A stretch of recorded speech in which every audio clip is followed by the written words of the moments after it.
LPU ప్లేస్మెంట్ల రికార్డులు సృష్టిస్తోంది. Final year student 2.5 కోట్ల ప్యాకేజ్ పొందుతున్నారు. 1700 మందికి పైగా ఎల్పీయూ స్టూడెంట్స్ 10 లక్షల నుంచి 2.5 కోట్ల ప్యాకేజెస్ పొందారు.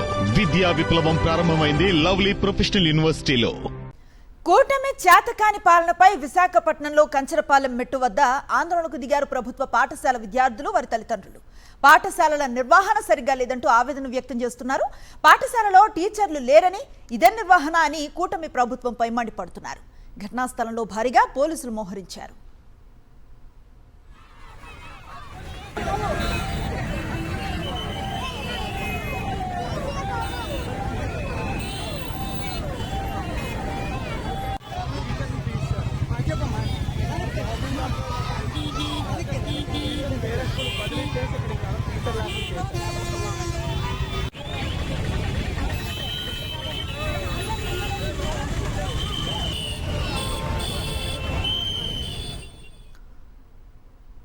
కూటమి చేతకాని పాలనపై విశాఖపట్నంలో కంచరపాలెం మెట్టు వద్ద ఆందోళనకు దిగారు ప్రభుత్వ పాఠశాల విద్యార్థులు, వారి తల్లిదండ్రులు.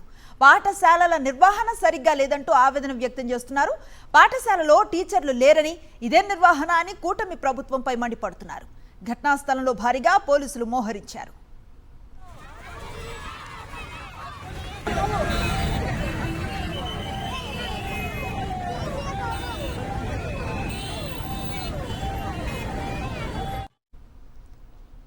మరింత సమాచారం మా ప్రతినిధి అనిల్ అందిస్తారు.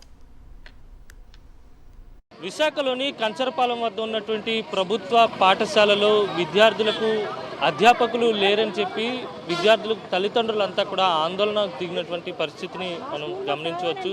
పెద్ద ఎత్తున విద్యార్థుల తల్లిదండ్రులంతా కూడా స్కూల్ వద్దకు చేరుకుని ఆందోళన చేస్తున్నారు. అసలు వారి డిమాండ్ ఏంటి, ఉన్నటువంటి సమస్య ఏంటి తెలుసుకుందాం.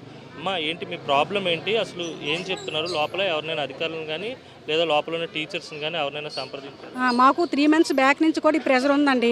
ప్రెజర్ ఉంటే మేము ఏం చేసామంటే ఈ స్కూల్ పిల్లల్ని 3, 4, 5 నుండి పక్క స్కూల్లో కలిపేస్తామన్నారు. సో ఏ పేరెంట్స్ కూడా అడ్మిషన్ తీసుకోరు.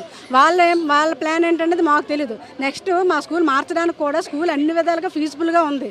వాష్రూమ్స్ కరెక్ట్గా ఉన్నాయి, రూమ్స్ కూడా పెద్దవి. పక్క స్కూల్ రూములు చిన్నవి, వాష్రూమ్కి చాలా ఇబ్బంది పడాలి. పైగా పక్క రూమ్ తీసుకెళ్దామని చూస్తున్నారు కదా స్కూల్లో.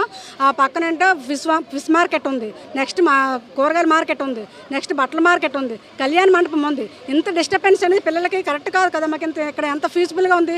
మాకు పైగా గ్రౌండ్ కూడా పెద్దగా ఉంది. అక్కడ పేరుకే గ్రౌండ్ ఉంది, అంటే అక్కడ ఒక బూత్ బంగ్లా ఎలా ఉంటుందో అలా ఉంది. మమ్మల్ని మరి స్కూల్ తీసుకొస్తే మా టీచర్లు ఎవరు లేరు. మరి ఆయమ్మల మీద వదిలేయట్లేము, రోడ్డు మీదకి వచ్చేస్తారు కదండి పిల్లలు అయితే. అలా చెప్పే వారం రోజులు మరి స్కూల్లో టీచర్లు అక్కడ ఎలా వదిలేస్తాం మేము? ఇది మొత్తం మీద ప్రస్తుతం విద్యార్థులంతా కూడా లోపల ఉన్నారు, కానీ టీచర్లు ఎవరు కూడా అందుబాటులో లేరు.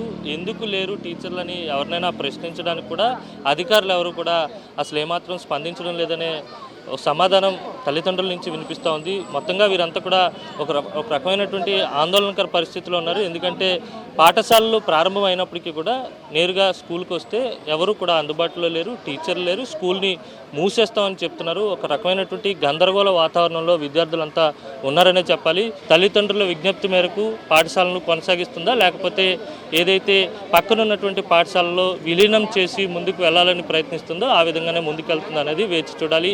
విద్యార్థి సంఘం నాయకులు కూడా పెద్ద ఎత్తున ఇక్కడికి చేరుకుని ఆందోళన చేస్తున్నటువంటి సందర్భం నెలకొంది. వీడియో జర్నలిస్ట్ అప్పలరాజుతో కలిసి అనిల్, సాక్షి టీవీ, విశాఖ.